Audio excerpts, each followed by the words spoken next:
वबरकातुहू। वालेकुम सलाम रहमतुल्लाह वबरकातुहू। मेरा नाम अस्मा मुनव्वर है। मेरे अब्बू का नाम मुनव्वर अहमद है और मैं हाफिज बदर इस्लाम की बहन हूँ। हाफिजा की बहन हो? जी। मेरा सवाल ये है कि अगर बैठी हुई है मेरा सवाल ये है कि अगर कोई रोजे में भूले से कोई चीज़ खा ले तो क्या उसे बताना चाहिए? रोज़े को अगर कोई रोज़े में भूल के खा रहा है तो ये अल्लाह की तरफ से दावत होती है, उसको बताना नहीं चाहिए। वो खुद ही जो भी है वो खा लेगा, ठीक है, रोज़ा उसका नहीं टूटेगा।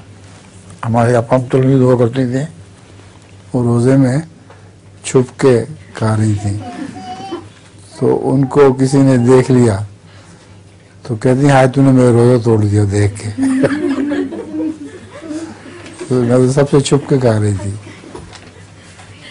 चलो ये आपकी बारी।